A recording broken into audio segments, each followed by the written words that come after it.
교권 침해에 대응하기 위해 전문 변호사 자리까지 만들었지만 정작 사람을 못 구해서 유명 무실해져 버린 현실 최근 보도해 드렸는데요. 이 서희초 사건 이후 도입된 법률 지원이나 교권 보호위원회 운영 전반에 어려움이 많다고 합니다. 어떤 이유에서인지 박은선 변호사와 자세히 짚어보겠습니다. 변호사님 어서 오세요. 예, 저희가 최근 뉴스에서 전해드렸습니다만 이 교권 전담 변호사 자리를 만들어 놓고도 운영을 못하는 지역들이 많은 것 같아요. 특히 비수도권으로 갈수록 상황이 어려운 거죠? 네, 서희초 사건 이후에 전국 시도교육청은 교육지원청별로 교권 전담 변호사를 채용해서 선생님들의 교권 침해에 대한 상담도 해드리고 여러 가지 법률 지원을 하겠다고 약속을 했습니다. 그런데 이제 서울시교육청 소속 교육지원청들은 교권 전담 변호사들을 모두 채용했습니다. 그런데 지방의 경우에는 일부의 경우 아예 지원 자체가 없는 그런 경우들이 있습니다. 예컨대 부산 동래교육지원청의 경우에는 작년과 올해 합해서 총 32회나 채용 공고를 냈지만 아직까지도 교권 전담 변호사를 채용하지 못하고 있는 상황입니다. 네, 30번 넘게 공고를 내고도 사람을 못 구했다. 사실 우리가 이 로스쿨 설립 이후에 변호사 수가 너무 많이 늘어나다 보니까 이 업계가 불황을 맞을 것이다. 이런 예측도 많았거든요. 그런데도 이 교권 변호사 구하기가 이렇게 어려운 이유가 뭐라고 볼 수 있을까요? 변호사의 수가 늘어난 것은 맞습니다. 하지만 교권 침해 업무 자체가 좀 예민한 측면이 또 있고, 그리고 또 속무와 현실적으로 완전히 관련성이 있지는 않은 그런 측면도 있는 데다가 제 생각에는 그래도 이제 통상의 변호사 업계에 보수 수준에 못 미치는 이런 현실적인 어려움 때문에 아무래도 지원 자체가 드문 것이 아닌가 이렇게 생각을 합니다. 서울의 서초구가 법조타운으로 불릴 만큼 대부분의 변호사들은 서울 서초구에 이제 집중이 되어 있는데요. 이곳에 이제 법률사무소나 법무법인에서 고용 변호사로 일하시는 분들의 그런 보수를 보면 초봉이 세전 기준으로 한 연봉 8천에서 1억 이 정도에 이릅니다. 그런데 이제 또 이제 속무 경력의 이점을 생각해서 좀 더 낮은 보수를 받기도 하고 또는 이제 대형 로펌은 더 많이 받기도 하지만 통상 이 정도 수준인데 교육청의 교권 전담 변호사의 경우에는 이 정도 보수를 받을 수가 없는 경우가 있죠. 그리고 이제 경력에도 크게 도움이 되지 않는다고 볼 수도 있고 더 큰 문제는 지방의 경우에 주거 비용이나 자녀 교육 이런 문제들이 있기 때문에 이 정도를 보상할 만큼의 보수가 주어지지 않는다면 변호사들이 좀 기피하게 되는 그런 경향이 있는 것 같습니다. 예, 그러니까 정리해 보면 변호사 자리는 만들어 놨지만 업계 현실에 반영하지 못한 이 조건 때문에 실제로 채용이 이루어지지 못하고 있다. 이렇게 볼 수 있을까요? 네, 그렇습니다. 저는 이제 전북교육청의 경우가 그 정확한 방증이라고 생각을 하는데요. 전북교육청에서 교권 전담 변호사 채용 공고를 아무리 내도 이제 지원자 자체가 없으니까 9차례나 공고를 냈다고 해요. 근데 아무리 해도 지원을 안 하니까 그 보수 수준에 대한 것을 획기적으로 바꿨습니다. 그래서 직급을 이제 5급 공무원으로 하고 그다음에 기본급과 수당 이런 것들을 합해서 연봉 1억까지 끌어올렸습니다. 그러니까 그 이후에는 2차례 공고만으로 교권 전담 변호사가 채용이 됐습니다.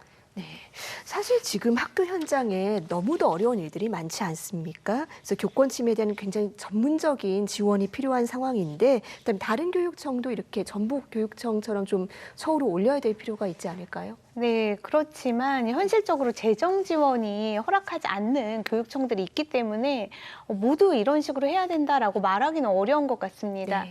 그래서 차선책으로 생각해 볼 수 있는 것이 특히 교육지원청 인근에 개업 변호사들을 활용하는 것도 좋은 방법일 것 같습니다. 그러니까 예컨대 개업 변호사들과 인근에 있는 개업 변호사들과 자문 계약을 맺고 선생님들이 그 변호사들을 찾아가서 상담을 하거나 도움을 받을 때 교육청이 그 비용을 지원하는 이런 방식도 효과적일 수 있습니다. 이처럼 이제 외부 개업 변호사들을 활용하는 방법이 오히려 그 교육청 소속 변호사를 활용하는 것보다 더 나은 측면도 있을 수 있는데 사실 변호사들이 공공기관, 교육청과 같은 이런 공공기관에서 근무할 때 있는데 보수뿐만 아니라 근무 여건에서도 좀 어려움을 겪습니다. 왜 그러냐면 그 행정청 전체로 보면 변호사는 소수에 불과합니다. 따라서 이제 어떤 부서에서 모든 업무가 그 변호사를 거치게 된다거나 또는 행정청의 판단이 그 변호사의 전문적인 법적 판단 앞에 서기 때문에 이런 소신대로 일을 할 수 없다거나 이런 문제를 겪을 수가 있습니다. 따라서 외부 변호사를 활용할 때 이런 문제가 그래도 상당 부분 해결될 수 있지 않나라고 생각을 합니다. 또 하나 이제 말씀드릴 게 덴마크에는 5시 변호사, 오후 5시 변호사라는 것이 있다고 합니다. 네. 이게 뭐냐면 대부분의 개업 변호사들이 오후 5시에서 6시 사이가 되면 아무 시민들이나 만나서 무료로 법률 상담을 해주고 어떤 법적 서비스를 제공한다는 거죠. 이거는 어떤 그 변호사들의 선의에서 비롯된 거라기보다는 정부가 그만큼의 보수를 지원하고 있는 것인데요. 그러니까 개업 변호사들을 활용해서 덴마크가 법률 복지를 실현하고 있는 이런 모습입니다. 이런 것을 참고해서 우리 교육청에서도 교사들을 위한 법률 복지, 교육 복지를 실현하는 것도 좋을 것 같습니다. 네, 덴마크의 법률 복지도 참고해 볼 필요가 있겠고요.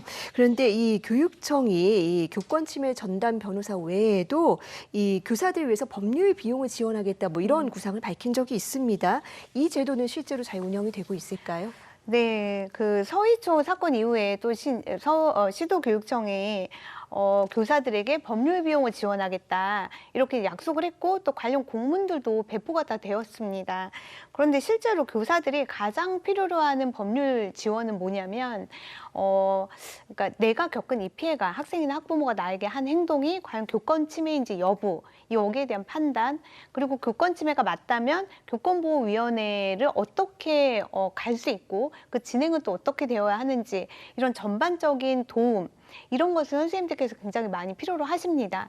그런데 현재 시도교육청에서 법률 비용을 지원하는 것 중에 교권보호위원회와 관련된 것은 전무합니다. 아예 대상 자체가 아닙니다. 관련한 상담, 그다음에 관련한 변호사의 조력, 뭐 출석 이런 모든 것에서 비용 지원이 없습니다. 교육청에서의 이제 법률 비용 지원은 뭐 학부모가 아동학대를 신고를 했다, 고소를 했다 이럴 때 방어해서 이제 그러니까 방어하는 그 역할을 변호사가 할 때 이런 비용 지원은 정확하게 되는데 이제 교보위에 대한 것은 없는 거죠. 그래서 이렇다 보니까 선생님들께서 교보위를 나 혼자 진행할 자신은 없고, 근데 또 자비를 써야 되고, 그래서 고민이 되다 보니까 아예 교권 침해를 이유로 한 공무상 질병휴직을 선택하는 경우도 굉장히 많습니다. 근데 이 경우에 이제 선생님의 경력이나 자괴감 이런 문제도 있지만 아이들이 받는 피해도 네. 있기 때문에 문제가 분명히 있어 보입니다. 네, 말씀해주신 교보위 그러니까 이 교권보호위원회 관련된 뭐 지원은 없다. 굉장히 사각지대가 뚜렷해 네. 보이는데, 근데 문제는 이 교보위 운영 자체에도 심각한 문제들이 많이 있다고요. 근데 교보위가 지금 서희초 사건 이후에 학교 단위 학교에서 교육지원청으로 이제 이관이 된 건데요. 그 업무가 학교의 부담을 경감시킨다. 그리고 학교들 간에 차이가 없도록 공통된 기준을 마련한다. 그리고 또 전문성을 강화한다. 이런 이점들은 분명히 있습니다. 근데 가장 심각한 문제 중에 하나가 뭐냐면 처리 속도가 너무 느립니다.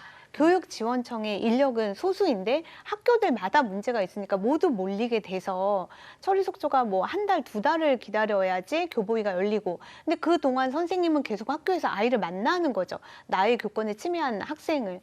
이런 문제가 되게 심각해서 교사에 대한 즉시 보호, 그다음에 빠른 처리 이런 것이 어렵다라는 문제가 있고요. 또 하나 우리가 살펴야 될 것은 학교 단위에서 열리게 되면 교보위 자체가 내가 가르치는 학생에 대한 어떤 훈계와 교육의 절차가 될 수 있습니다. 근데 현재는 우리 학교를 떠나서 교육지원청으로 가기 때문에 어떤 법적 절차, 행정 절차 이런 어떤 절차화된 것이 아닌가 이런 문제도 있어 보입니다. 네, 서희초 사건 이후에 굉장히 뭐 다양한 법률 지원 시스템 만들어 놓고도 제대로 운영을 못하고 있다는 건 너무 안타까운 일인데요. 현실적인 문제 잘 고려해서 개선점을 찾아야겠습니다. 변호사님, 오늘 말씀 잘 들었습니다.